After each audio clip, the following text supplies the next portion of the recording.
Bab 111, Percobaan. Di langit, ratusan jet tempur berputar-putar. Di darat, ratusan tank, kendaraan lapis baja, dan ribuan kendaraan militer melaju ke depan. Bum bum bum. Tanah tampak berguncang saat tank mendekat. Melihat pemandangan ini, wajah empat keluarga besar, Pangeran Duan, dan Zhao Shitian semuanya berubah. Apa yang terjadi? Yah, kenapa ada tentara datang ke arah ini? Apa yang terjadi? Semua orang menatapku dan aku melihatmu, semuanya tercengang. Harusnya jadi latihan. Iya, harus jadi latihan. Silakan saja, jangan bertindak gegabah. Banyak sekali di antara kita yang menguburkan kepala beberapa keluarga besar. Selama kita tidak bertindak gegabah, tentara dalam latihan tidak akan mempermalukan kita. Cepat, lakukan. Semua orang tersesat. Banyak orang di jalan yang membuang orang-orang itu di tangan mereka. Dan sebagian dari mereka yang mempunyai senjata menyimpan senjatanya. Tidak perlu terburu-buru mengambil tindakan terhadap Julian sekarang. Tunggu hingga pasukan latihan lewat. Saat Eva melihat pemandangan ini, dia ketakutan. Dia tidak menyangka bahwa untuk menghadapi empat keluarga besar dan beberapa orang di jalan, Julian sebenarnya. Dia benar-benar mengirimkan pasukan. Bos, mereka semua penuh sesak dengan tank, kendaraan lapis baja, dan lihat ke langit.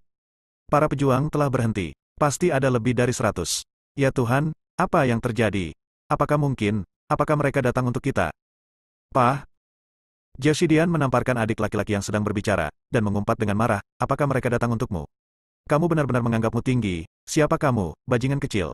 Apakah layak untuk melancarkan pertempuran sebesar itu? Pemuda itu ditampar ke tanah. Dia berdiri dan menggelengkan kepalanya, tidak apa-apa jika tidak apa-apa jika tidak.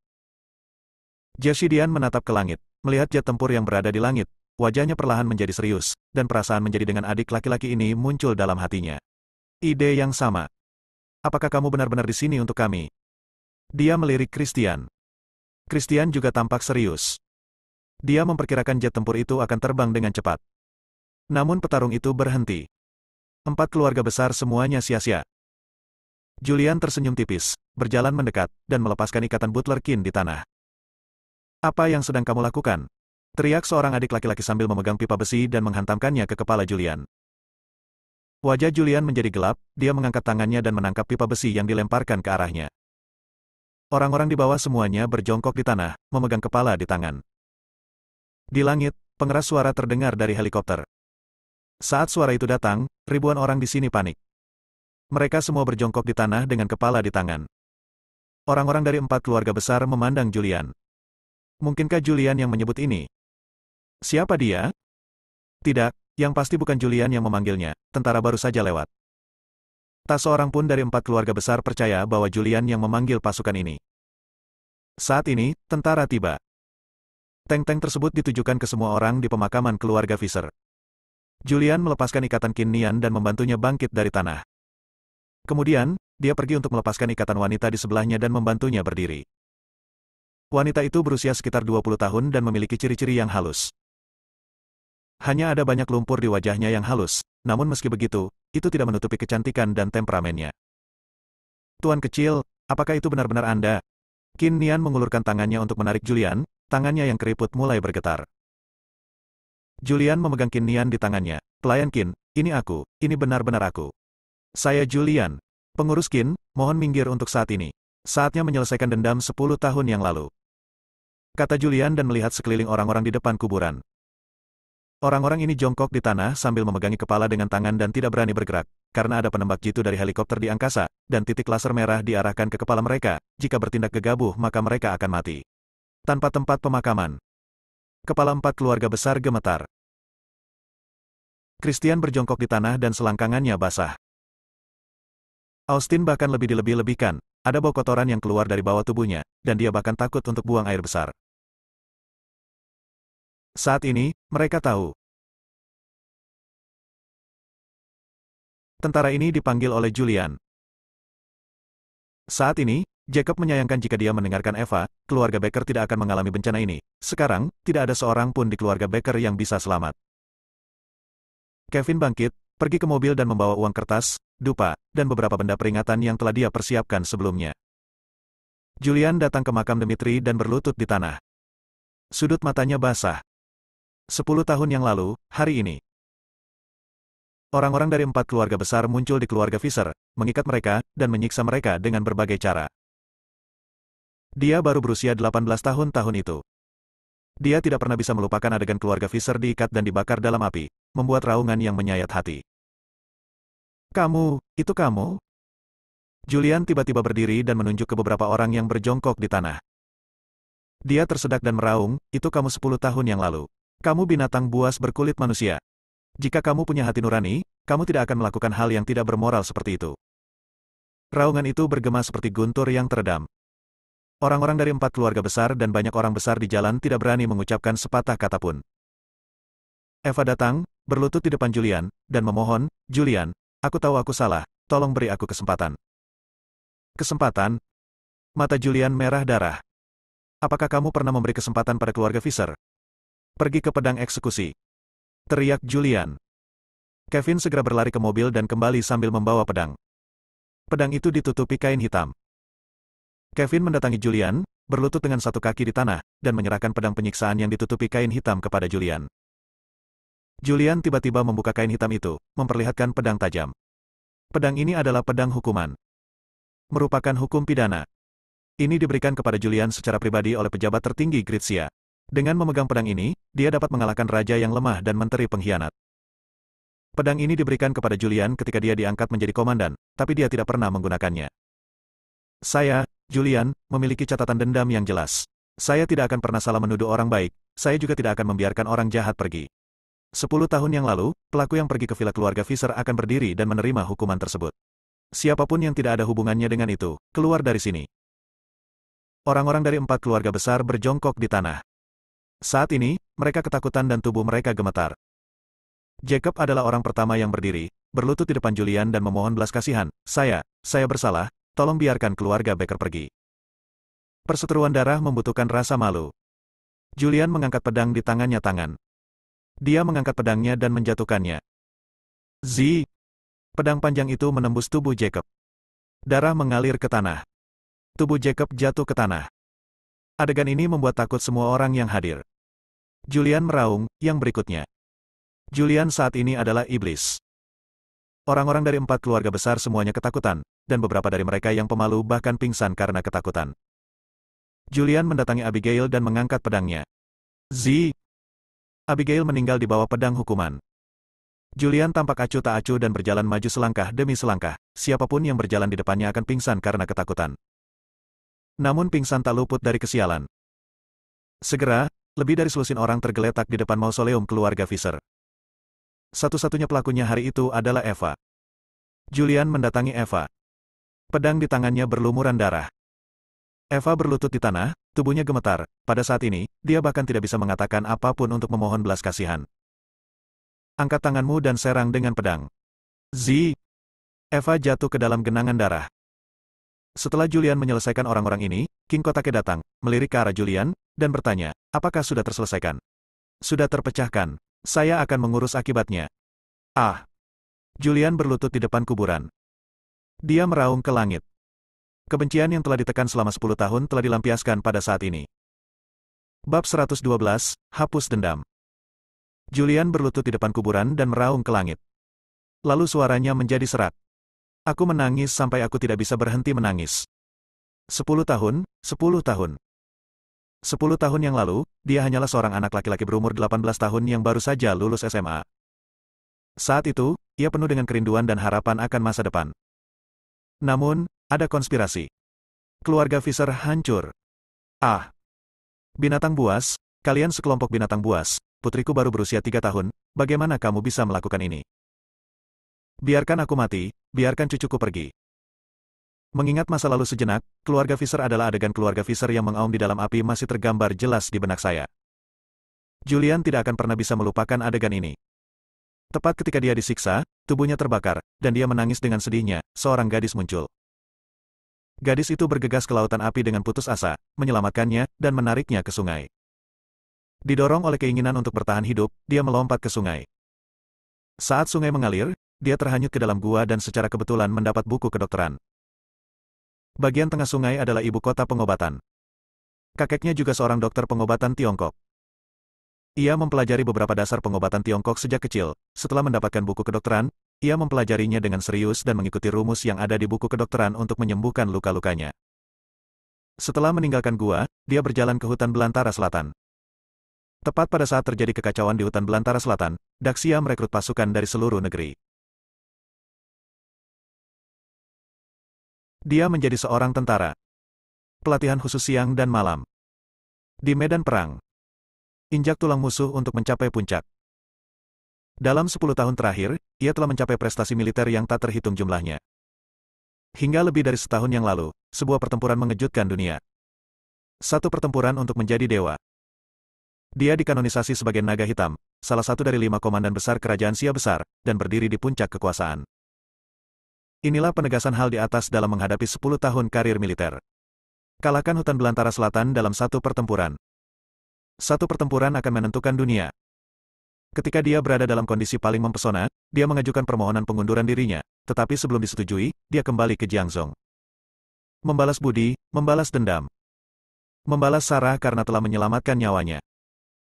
Untuk membalas kehancuran keluarga Fisher. Sekarang, balas dendam besar telah terbalas. Jiwa keluarga Fisher yang telah meninggal dapat beristirahat dengan damai, dan kebencian yang telah ditekan selama 10 tahun dilampiaskan pada saat ini. Kevin berdiri di samping dan memandang Julian yang menangis. Pada saat ini, dia merasa sedikit patah hati. Hal yang sama berlaku untuk King Kotake. Ia juga tidak menyangka kalau naga hitam yang terkenal itu juga memiliki sisi lemah seperti itu. Kakek. Di samping, gadis itu memegang erat lengan Qin Nian. Dia hanyalah seorang wanita perkotaan biasa. Kapan dia pernah melihat pemandangan berdarah atau formasi yang begitu menakutkan? Tidak apa-apa, pemuda Qin menepuk tangan wanita itu. Setelah sekian lama, Julian menjadi tenang, berdiri dari tanah, mencabut pedang hukuman yang dimasukkan ke dalam tanah di tanah, melemparkannya ke Kevin, mendatangi King Kotake, dan memberinya hormat militer. King Kotake, kali ini terima kasih. Apakah semuanya sudah terselesaikan? Sudah terselesaikan sehingga saya bisa menarik pasukan saya. Ya. Julian mengangguk. Dia memiliki dendam yang jelas. Setelah membunuh pelakunya, tidak ada rasa malu bagi 4 keluarga besar lainnya. Dia melirik anggota dari 4 keluarga besar yang masih berjongkok di tanah, dan banyak dari mereka bahkan pingsan, dan berkata dengan ringan, properti milik keluarga Fisher akan dikembalikan secara otomatis dalam waktu 3 hari. Ya. Bagaimana mungkin seseorang dari 4 keluarga besar berani mengatakan itu? Setengah kata. Julian datang ke Qin Nian. Muda, tuan muda. Pelayan Qin. Julian berseru, lalu menatap gadis yang baru saja memegang tangan Qin Nian dan bertanya, pelayan Qin, apa ini? Qin Nian berkata tepat pada waktunya, Tuan, apakah ini? Ini Qin Suang, cucu perempuan saya. Ya. Julian mengangguk dan berkata, dalam 3 hari, Anda pergi ke 4 keluarga besar dan mengambil alih properti milik keluarga Fisher. Tuan muda, ini. Qin Nian sedikit terkejut. Julian tahu bahwa Qin Nian mengetahui banyak informasi orang dalam. Dia sekarang tahu bahwa keluarga Fisher pindah dari Kyoto 30 tahun yang lalu. Dan Qin Nian telah mengikuti kakeknya, jadi dia harus mengetahui asal-usul keluarga Fisher, beberapa hal tentang peta kediaman di Gunung Huayu, dan bahkan mengetahui siapa yang mengincar keluarga Fisher. King Kotake, tolong tangani masalah ini di sini. Aku akan mentraktirmu makan malam nanti. Julian memandang King Kotake. Ya. King Kotake sedikit mengangguk. Segera dia memerintahkan, tarik pasukan. Setelah tentara mundur, King Kotake memandangi orang-orang dari 4 keluarga besar dan beberapa predator di jalan, dengan ekspresi acuh tak acuh di wajahnya, dan berkata, biarkan aku menetap di masa depan. Ada terlalu banyak orang di sini. Ada lebih dari 10.000 orang. Jika mereka semua ditangkap, mungkin tidak banyak sel yang bisa menampung mereka. Karena Julian tidak mengejar orang lain, dia tidak repot-repot mengurusnya. Ya. Orang-orang dari 4 keluarga besar dan semua orang besar di jalan berjongkok di tanah, tidak berani mengatakan tidak. Apa yang terjadi hari ini busuk di perut saya. Apa yang saya lihat dan dengar, kalau ada berita di luar, Anda harus tahu apa konsekuensinya. Ya, itu tidak akan pernah menyebar. Saya tidak punya apa-apa, lihat. Apa yang terjadi hari ini? Bukankah kita di sini untuk menghadiri pemakaman kepala beberapa keluarga besar? King Kotake tidak tinggal lama dan berbalik untuk pergi. Julian juga membawa Qin Nian dan Qin Suang ke dalam mobil. Tentara dievakuasi, dan King Kotake, Julian dan lainnya pergi. Anggota yang tersisa dari 4 keluarga besar dan beberapa orang besar di jalan mengendurkan semangat tegang mereka. Mereka semua lumpuh di tanah, menyeka keringat di dahi mereka. Ya Tuhan! Siapakah Julian ini? Mengapa King Kotake muncul secara langsung? Pasukan berjumlah 100.000 orang, menakutkan untuk memikirkannya. Jika kita menggali lebih dalam, tidak ada satupun dari kita akan selamat. Kali ini saya benar-benar berjalan mengitari gerbang neraka. Banyak bos besar yang merasa berdebar-debar ketika mereka melihat saya dan saya. Segera, banyak orang besar pergi satu demi satu. Dan orang-orang dari 4 keluarga besar mulai menguburkan mereka yang meninggal dalam keluarga tersebut. Dendam telah diselesaikan. Namun, kabar pengiriman 100.000 tentara tersiar di sungai. Karena formasi ini terlalu besar. Terdapat lebih dari 100 jet tempur, tank, kendaraan lapis baja, dan kendaraan militer. Formasi ini sangat menakutkan. Semua orang di sungai berkumpul untuk membahas masalah tersebut. Setelah King Kotake kembali, dia mengeluarkan sebuah dokumen. Diumumkan bahwa ini adalah latihan militer. Dunia luar sangat meyakini hal ini. Namun mereka yang mengetahui cerita di dalamnya tidak berani mengungkapkan sepatah kata pun. Area Villa Jingxiu, kediaman kaisar. Julian mandi dan mengganti pakaiannya. Di Qin Nian, Qin Suang juga menyegarkan diri dan mengenakan pakaian bersih. Ruang tamu kekaisaran seperti istana, di atas sofa mewah. Qin Suang memegang erat lengan Qin Nian, dia sedikit gugup. Sambil gugup, dia melirik Julian dari waktu ke waktu. Julian memegang sebatang rokok. Pelayan Qin, kamu telah mengikuti kakek. Kamu seharusnya mengenal keluarga Fisher dengan baik. Sejauh yang saya tahu, keluarga Fisher pindah dari Kyoto 30 tahun yang lalu. Namun, saya memeriksa tetapi tidak menemukan informasi apapun. Ini adalah apa yang terjadi aktif. Qin Nian ragu-ragu di wajahnya. Dia memandang Julian yang duduk di depannya. Adegan sebelumnya masih terulang di benaknya. Meskipun dia sudah bertahun-tahun tidak berada di Jiangzhou, dia masih mengetahui nama King Kotake. Pria di depannya adalah tuan muda keluarga Fisher yang melarikan diri dari api keluarga Fisher 10 tahun lalu. Tuan kecil, apa statusmu sekarang? Qin Nian mau tidak mau bertanya. Dia mampu membuat King Kotake mengirim 100.000 pasukan. Dia benar-benar tidak mengerti berapa banyak energi yang dimiliki Julian sekarang. Panglima Naga, Komandan Jutaan Pasukan Naga Hitam di Hutan Belantara Selatan, adalah salah satu dari 5 komandan besar Xia besar, bersama dengan King Kotake dari barat, Konfusius dari utara, Raja Barbar dari timur, dan Kaisar Kyoto. Bab 113, Asal-usul keluarga Fisher. Hitam, Naga Hitam. Qin Nian terkejut dengan kata-kata Julian. Salah satu dari 5 panglima besar kerajaan Daxia. Lebih dari setahun yang lalu, pertarungan antara Naga Hitam Hutan Belantara Selatan mengejutkan dunia. Cucu perempuannya, Qin Suang, tidak bisa menahan diri untuk tidak melihat lagi ke arah Julian. Nama Naga Hitam di Hutan Belantara Selatan dikenal di seluruh dunia. Namun, tidak ada yang tahu seperti apa rupa naga hitam itu. Dia tidak menyangka bahwa Panglima Naga sebenarnya berasal dari keluarga Fisher. Julian memandang Qin Nian dan bertanya, "Pelayan Qin, bisakah Anda memberitahu saya sesuatu tentang keluarga saya sekarang?" Julian sekarang juga berdiri di posisi tinggi dan memiliki banyak hak istimewa, tetapi dia tidak dapat menanyakannya.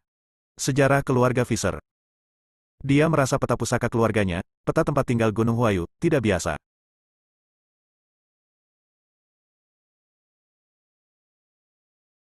Qin Nian menarik napas dalam-dalam. Karena Julian adalah naga hitam, dia harus mampu menghadapi musuh keluarga Fisher. Tuan muda, apakah Anda tahu 4 keluarga besar Gritsia? Hah? Julian mengerutkan kening. 4 keluarga besar di Daxia. Dia tidak pernah mengetahui hal ini. Dia tahu bahwa ada banyak keluarga berkuasa di Kyoto, dan keluarga-keluarga ini termasuk yang terkaya di dunia, tetapi dia belum pernah mendengar tentang 4 keluarga besar di Gritsia. Qin Nian berkata, 4 klan Fisher, Howard, Dun dan Stuart disebut sebagai 4 keluarga besar Daxia. 4 keluarga besar telah diwarisi setidaknya selama 2000 tahun. Setelah 2000 tahun berkembang, kekuatan dari 4 keluarga besar telah tersebar di seluruh dunia. Pelayan Qin, maksud Anda keluarga Fisher kita adalah salah satu dari 4 keluarga besar di Daxia? Ya. Qin Nian mengangguk. Meskipun 4 keluarga besar mengendalikan kekayaan dunia, orang luar pada dasarnya tidak menyadari keberadaan 4 klan kuno. 30 tahun yang lalu, konflik terjadi dalam keluarga Fisher. Tuan, kakek tuan muda, Dmitri, pergi keluarga. Dia membawa seluruh keluarganya ke tengah sungai dan menetap di sungai. Julian mau tidak mau bertanya, lalu apa hubungannya ini dengan kematian keluarga Fisher saya dan rencana untuk tempat tinggal di Gunung Huayu? Qin Nian berkata, hal-hal ini saya tidak tahu, saya hanya pembantu rumah Hanselga dan pelayan. Saya hanya tahu bahwa gambar kediaman Gunung Huayu dibawakan oleh tuan dari keluarga, dan ada orang-orang penting yang memikirkan tentang gambar kediaman Gunung Huayu. Sang guru pernah mengatakan kepada saya bahwa 4 keluarga besar orang-orang tersebar di seluruh pemerintahan dan masyarakat, dan Kaisar, salah satu dari 5 komandan besar saat ini, juga merupakan seorang anggota dari 4 keluarga besar. Adapun dari keluarga mana dia berasal, saya tidak tahu. Mendengar ini, wajah Julian menjadi gelap. Pelayan Qin, maksud Anda orang di balik kehancuran keluarga Fisher kita adalah Kaisar? Qin Nian menggelengkan kepalanya sedikit. Tuan muda, saya tidak tahu ini. Saya hanya memberitahu Anda bahwa Kaisar juga milik 4 keluarga besar. Adapun itu, saya tidak tahu satu keluarga pun. Orang yang menghancurkan keluarga Visser mungkin adalah keluarga Visser itu sendiri, atau mungkin 3 keluarga besar lainnya. Ini adalah rahasia 4 keluarga besar. Orang luar sama sekali tidak mengetahui keberadaan keempat suku kuno ini. Awalnya Qin Nian tidak berencana mengatakan ini. Kini Julian adalah naga hitam dari hutan belantara selatan, salah satu dari 5 komandan di dunia, dan sosok yang berdiri di puncak kekuasaan. Dengan kekuatan seperti itu, bahkan menghadapi 4 keluarga besar, dia tidak takut. Mendengar ini, ekspresi Julian melembut. Jika dia benar-benar kaisar, maka 5 panglima besar Daxia akan menjadi 4 panglima besar. Sekalipun kaisar adalah yang paling berkuasa di antara 5 komandan. Namun, tidak sulit baginya untuk membunuh seorang kaisar. Pelayan Qin, tahukah Anda asal-usul peta pusaka keluarga saya, peta kediaman Gunung Huayu, rahasia apa yang disembunyikan, dan mengapa orang lain mengkhawatirkannya? Qin Nian menggelengkan kepalanya dan berkata, Tuan muda, saya tidak tahu. Saya tidak tahu tentang ini. Tuannya tidak pernah memberitahukan hal ini kepada saya. Kalau begitu, tahukah Anda siapa pemilik kediaman Gunung Huayu sekarang? Qin Nian menggelengkan kepalanya lagi. Julian sangat kecewa. Dia pikir Qin Nian mengetahui banyak informasi orang dalam. Tanpa diduga, saya hanya mengetahui asal-usul keluarga Visser, tetapi tidak mengetahui yang lain. Dia mengeluarkan kunci biasa. Pegang kunci sederhana dan teruslah menonton. Apa hubungan peti harta karun yang digali dari makam kuno Raja Lanling di perbatasan hutan belantara selatan dengan peta tempat tinggal Gunung Huayu? Julian bergumam pelan. Dia merasa bukan suatu kebetulan bahwa Silia muncul dengan membawa kunci dan bertemu dengannya. Ketika dia bertemu Silia, dia mengikuti niat membunuh. Tapi setelah mengikutinya ke tempat parkir bawah tanah, niat membunuhnya menghilang, dan dia bertemu Silia. Dan Silia jelas bukan ahli dalam niat membunuh ini. Julian merasa semua ini sengaja diatur oleh seseorang. Dari awal perampokan makam, penjaga di belakang layar sudah mengatur semua ini. Bunuh semuanya, biarkan Silia datang ke sungai dengan kuncinya, dan bahkan biarkan kotak itu hanyut di sungai. Hosh! Julian menarik napas dalam-dalam. Jika ingin mengungkap semua misteri tersebut, Anda hanya bisa menemukan kotaknya terlebih dahulu, membukanya, dan melihat apa saja isinya serta kaitannya dengan gambaran kehidupan di Gunung Huayu. Julian, yang telah berpikir lama, berbicara lagi pelayan Qin. Tuan muda, Qin Nian mengangguk setuju. Julian berkata, Anda telah bersama kakek saya selama beberapa dekade. Setelah sesuatu terjadi pada keluarga Visser, Anda mengambil risiko untuk kembali dan menguburkan keluarga Visser. Saya tidak perlu berterima kasih apapun. Saya akan memberi Anda properti itu dulu milik keluarga Visser. Ayo pergi. Tuan muda, ini tidak mungkin. Qin Nian segera berdiri, berhenti dengan tergesa-gesa dan berkata, Tuan muda, ini terlalu mahal, saya tidak bisa memilikinya. Julian berhenti sedikit dan menyela kata-kata Qin Nian, berkata, uang sudah menjadi hal yang asing bagiku, tetapi kamu berbeda. Kamu punya keluarga. Ini. Oke, kamu bisa membawa keluargamu ke Jiangzhong, lalu kamu bisa pergi ke 4 keluarga besar telah mengambil alih bisnis keluarga Visser. Keluarga Visser pernah menjadi keluarga paling kaya di Jiang, dengan aset lebih dari 50 miliar. Ini cukup bagi Anda untuk memiliki cukup makanan dan pakaian untuk sisa hidupmu. Terima kasih Tuan muda. Qin Nian tahu status Julian saat ini, sebagai salah satu dari 5 komandan, memang tidak kekurangan uang, dan dia tidak menolak. Baiklah, ayo kembali dulu. Jika terjadi sesuatu, kamu bisa pergi ke klinik Fana di Jalan Jiulong untuk mencari Kevin. Ya. Qin Nian berdiri dan membungkuk pada Julian. Qin Suang juga berdiri dan membungkuk. Setelah itu, Qin Nian membawa Qin Suang dan meninggalkan istana kekaisaran. Di luar Imperial Residence. Wajah Qin Suang penuh kerinduan, kakek. Apakah Tuan muda itu benar-benar naga hitam, komandan hutan belantara selatan? Qin Nian mengangguk, saya tidak mungkin salah, kecuali naga hitam, yang dapat membujuk King Kotake akan mengirim 100.000 pasukan. Kakek, apakah kita benar-benar akan mengambil alih properti keluarga Visser yang lama? Qin Nian sedikit terkejut dan berkata, itu tidak dihitung sebagai pengambil alihan. Paling-paling, itu dianggap sebagai dikelola oleh Tuan muda. Oh. Qin dia mengeluarkan suara, lalu berbalik dan melirik istana kekaisaran di belakangnya. Tuan, Julian, naga hitam. Gumamnya pelan. Kediaman kaisar. Julian duduk di sofa dan merokok. Kevin bertanya, Saudara Visser, apa yang akan kamu lakukan selanjutnya? Wajah Julian juga serius.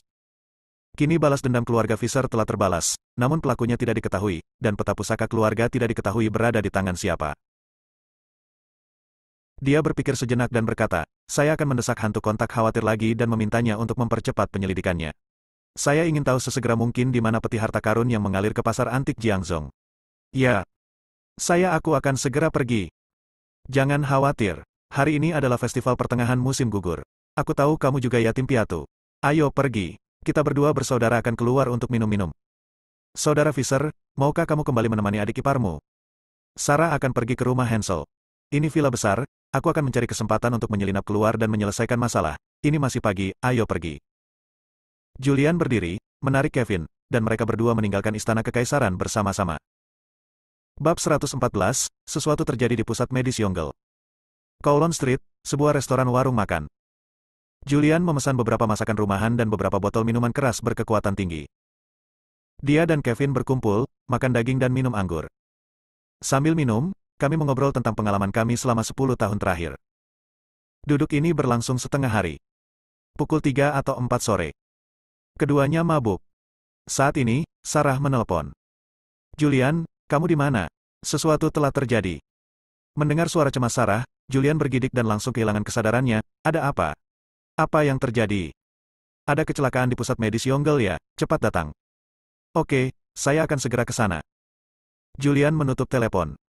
Kevin bertanya, Saudara Fisher, ada apa? Julian menggelengkan kepalanya, saya juga tidak tahu.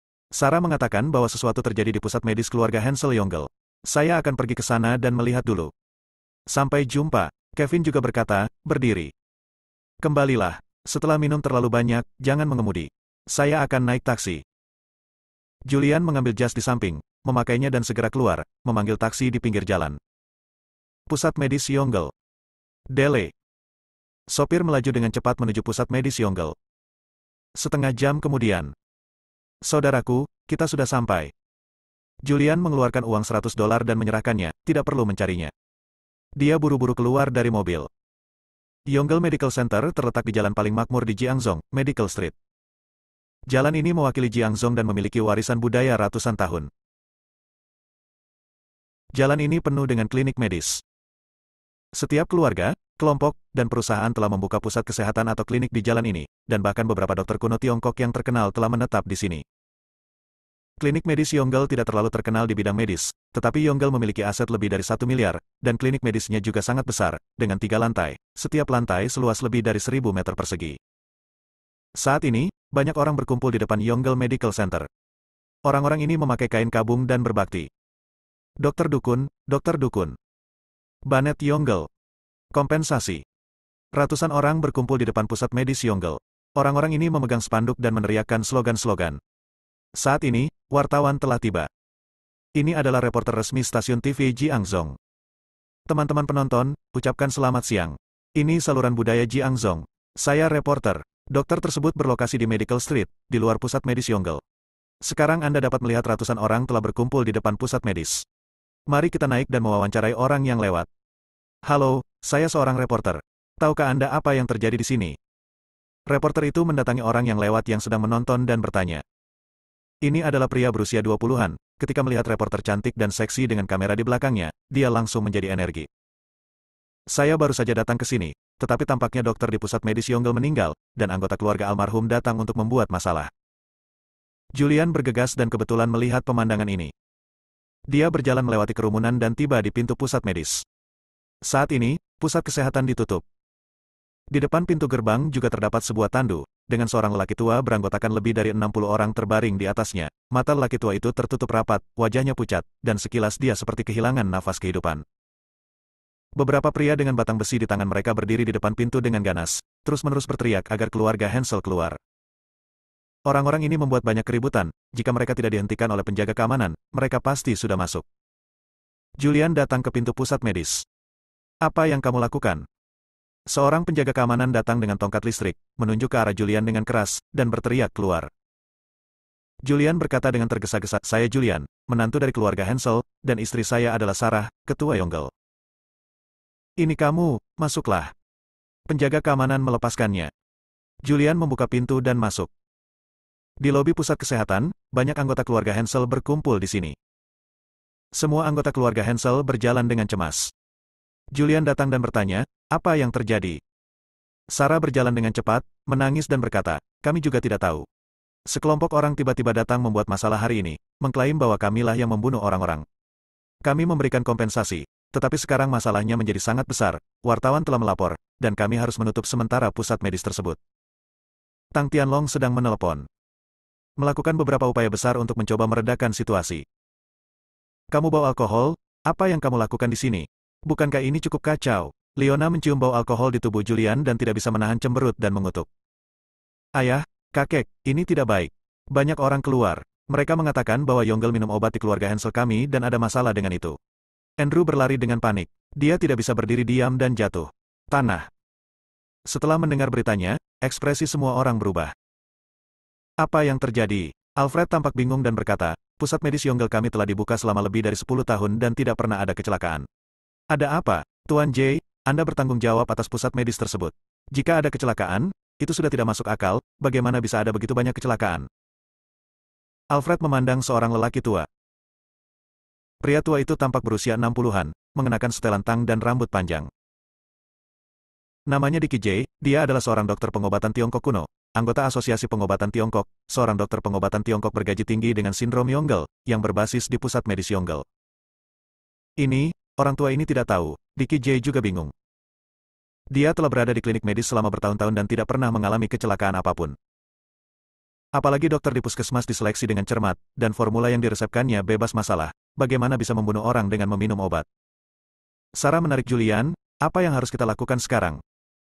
Julian berhenti sebentar dan menghibur, jangan khawatir, menutup pintu sekarang tidak akan menyelesaikan masalah, dan itu akan membuat kita merasa bersalah.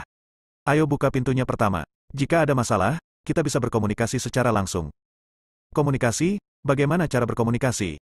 Andrew memarahi, Julian, menurutmu masalahnya tidak cukup serius kan? Kamu belum melihat betapa sengitnya orang-orang di luar.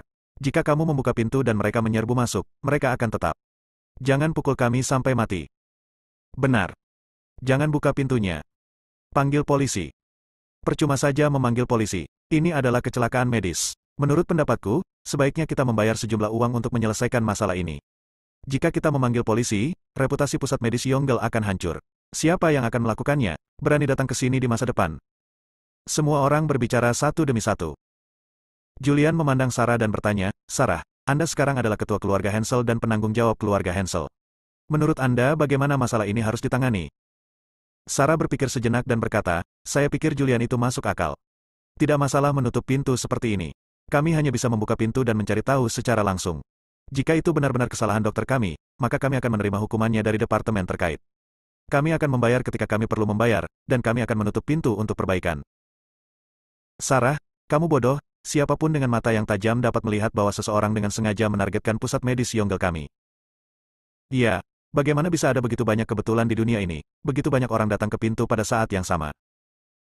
Sarah, kamu tidak bisa membuka pintu, buka pintunya, kita semua akan dipukuli. Tak satu pun anggota keluarga Hansel setuju untuk membuka pintu. Julian sebenarnya setuju dengan Sarah. Akhirnya ada orang yang berakal sehat di keluarga Hansel, jika tidak, keluarga Hansel akan hancur. Dia memandang Sarah dan berkata, buka pintunya. Saya di sini dan saya akan membantu Anda. Iya. Sarah menarik napas dalam-dalam lalu berjalan menuju pintu.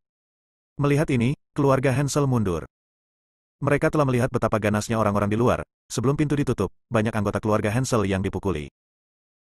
Jika setelah membuka pintu, penjaga keamanan tidak menghentikannya dan sekelompok orang di luar menyerang, itu akan menjadi masalah besar. Ratusan orang di luar membuat keributan. Dan semakin banyak orang dengan kain kasa di sekujur tubuh dan wajah merah dan bengkak duduk tepat di depan pintu gerbang Yongle Medical Center sambil meratap dengan keras. Saat ini, pintu pusat medis Yongle terbuka. Seorang wanita cantik keluar. Kompensasi. Sampah Yongle. Ini Sarah, ketua keluarga Hansel yang baru diangkat. Sarah, aku ingin kamu membayar nyawamu. Begitu Sarah membuka pintu dan berjalan keluar, orang-orang di luar kehilangan kendali dan bergegas ke depan. Apa yang sedang kamu lakukan?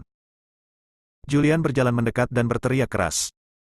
Suara minuman bergema seperti guntur yang teredam, dan orang-orang yang gelisah di depan pintu terkejut. Julian datang, muncul di depan Sarah, dan memarahi. Jika ada yang ingin kamu katakan, katakan satu persatu. Bab 115, ada masalah nyata.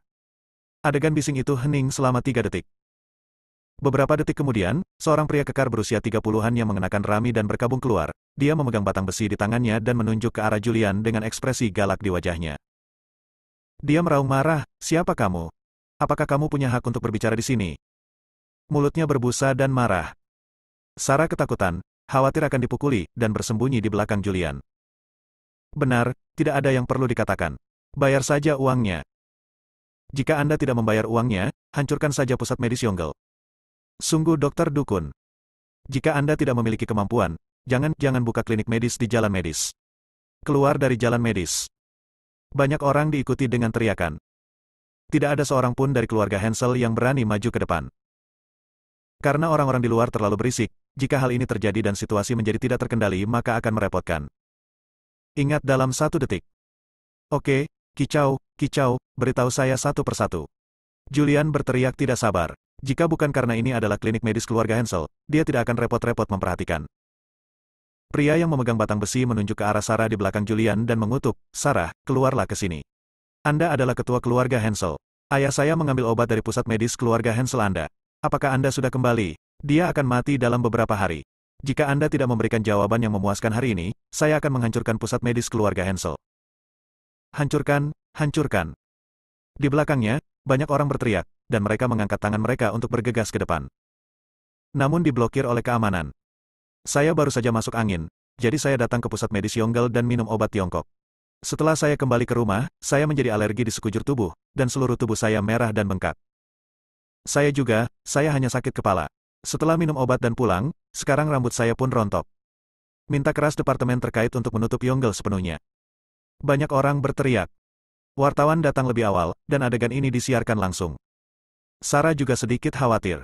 Dia berdiri di belakang Julian dan bertanya dengan suara rendah, "Julian, bagaimana ini bisa diselesaikan?" Julian juga mengerutkan kening. Apakah ini benar-benar masalah dengan pengobatan keluarga Hansel, atau apakah seseorang sengaja membuat masalah? Kedua skenario tersebut mungkin terjadi. Jika memang ada yang salah dengan pengobatan keluarga Hansel, masalah ini bisa saja terjadi. Mungkin juga seseorang dengan sengaja menimbulkan masalah. Oke, mari kita bicara satu persatu. Julian mencoba yang terbaik untuk menenangkan emosi semua orang, dan segera berjalan menuruni tangga dan mendekati tandu, memandangi lelaki tua di atas tandu yang telah lama kehilangan nafas kehidupan.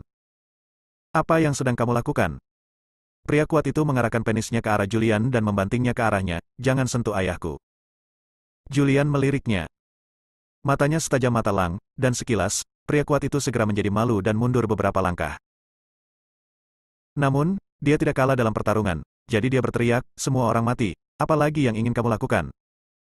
Julian mengulurkan tangannya, "Berikan saya lembar laporan medis." Setelah mendengar ini, seorang pria tengah wanita tua mengeluarkan setumpuk lembar laporan, melemparkannya ke Julian, dan mengumpat dengan keras, "Ini daftar untuk tahun ini. Ayah saya mengambil obat di klinik medis Anda." Julian mengambilnya, memegangnya di tangannya, dan memperhatikan dengan cermat. Di klinik medis Yongle. Banyak anggota keluarga Hansel memperhatikan situasi di luar. Mereka semua mengharapkan Julian untuk menyelesaikan masalah ini. Olivia menarik Andrew ke samping dan berbisik, "Saudaraku, tidak akan terjadi apa-apa kan?" Andrew berbisik, "Tidak apa-apa, kami melakukannya dengan sempurna, dan orang luar tidak akan pernah melihatnya. Status Sarah dalam keluarga semakin meningkat, ini sangat merugikan kita. Jika kita tidak menekan mereka, mereka pasti akan menyerang kita di masa depan." Orang luar tidak mendengar apa yang mereka berdua katakan. Julian melihat lembar laporan diagnosis ini dengan cermat. "Di sini, saya sudah membawa semua obat-obatan, dan ada satu yang belum saya habiskan. Saya akan membawanya ke Badan Pengawas Obat dan Makanan untuk diperiksa." Seseorang melemparkan sepasang obat-obatan Tiongkok lagi. Julian merobeknya dan membaliknya dengan santai. Dia juga mengambil beberapa obat, mengendusnya dengan lembut di depan hidungnya, dan bahkan meminum beberapa obat dan mengunyahnya di mulutnya. Segera, dia berdiri dan berkata, "Katakan padaku, berapa biayanya?" 10 juta. Orang kuat itu tahu bahwa keluarga Hansel kaya, jadi dia membuka mulutnya seperti singa dan meminta 10 juta, dan berkata dengan kejam, "Hari ini jika kamu tidak memberiku 10 juta, masalah ini tidak akan selesai. Biar ku beritahu, jika kamu tidak memberiku 10 juta, aku akan berjuang sampai akhir. Aku tidak akan pernah menyerah sampai keluarga Hansel dijungkir balikan." Julian berdiri dan menoleh ke arah Sarah, "Anda adalah ketua dewan, dan Anda menginstruksikan bendahara untuk memberikan uang." "Julian, ini." Sarah sedikit terkejut. Dia pikir Julian akan menyelesaikan masalahnya, tetapi setelah berpura-pura melihatnya, dia benar-benar meminta keluarga Hansel membayarnya. Kutukan keras datang dari ruangan, "Julian, apa yang kamu lakukan? 10 juta, bagaimana ini mungkin? Saya curiga Anda berkolusi dengan orang-orang ini untuk menipu uang keluarga Hansel." Orang yang mengutuk adalah Leona. Julian berbisik di telinga Sarah, memang ada yang salah dengan obatnya. Lalu, bagaimana Anda bisa yakin bahwa ini pasti obat yang diminum di Yongle? Bagaimana jika seseorang dengan sengaja membingkainya?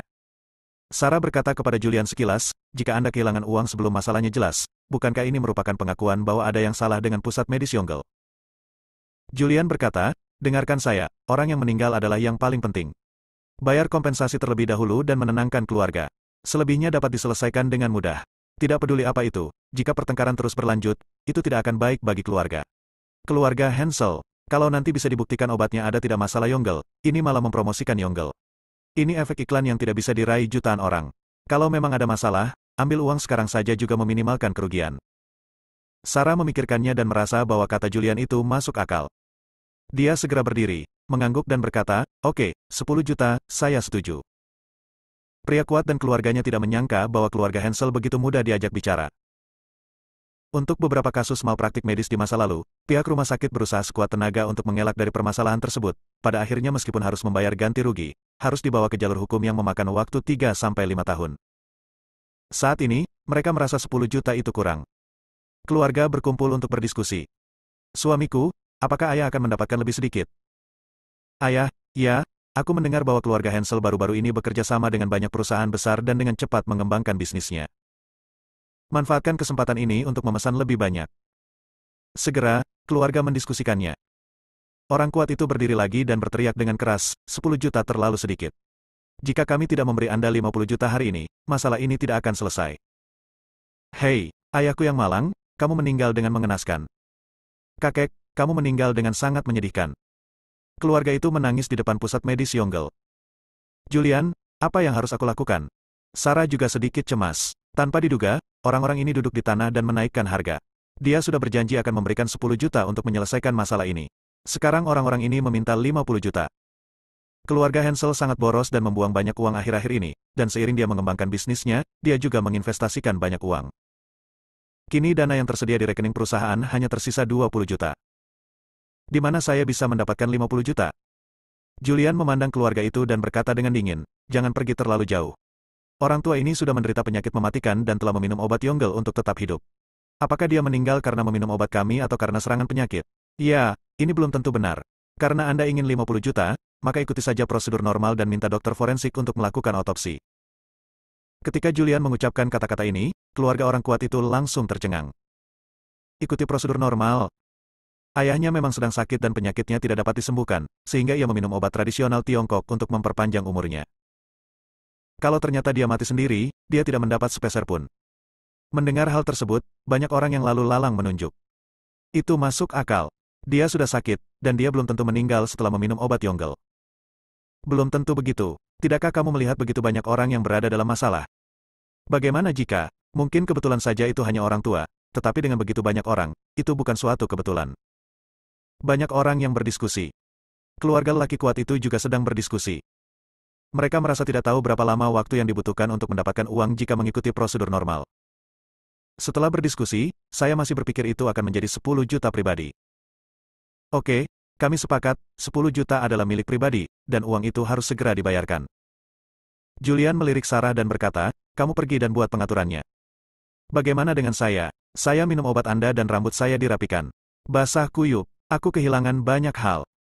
Lihat aku, wajahku bengkak. Aku minum obat dan menderita diare selama beberapa hari, dan aku dehidrasi. Aku tidak mau sebanyak itu. Aku akan melakukannya membayarmu 3 hingga 500 ribu. Itu saja. Banyak orang mulai berteriak dan ingin apotek Yongle membayar kompensasi. Sarah mengajak seseorang untuk mentransfer uang. Julian melirik keluarga Hansel di apotek Yongle dan memerintahkan, bawakan aku meja. Segera, Karamatsu dan Della keluar membawa meja dan meja. Bangku akar. Julian sedang duduk di bangku, melihat orang-orang yang membuat banyak keributan di depan klinik medis, dan memarahi. Ada apa ini? Apa masalahnya? Saya akan memberitahu Anda setelah melihatnya. Berbaris, datang satu persatu. Ini dari Yongle dari keluarga Hansel. Jika kami melakukan kesalahan, kami pasti tidak akan gagal bayar. Jika Anda sengaja mencari masalah, jangan salahkan saya karena bersikap sopan. Bersambung.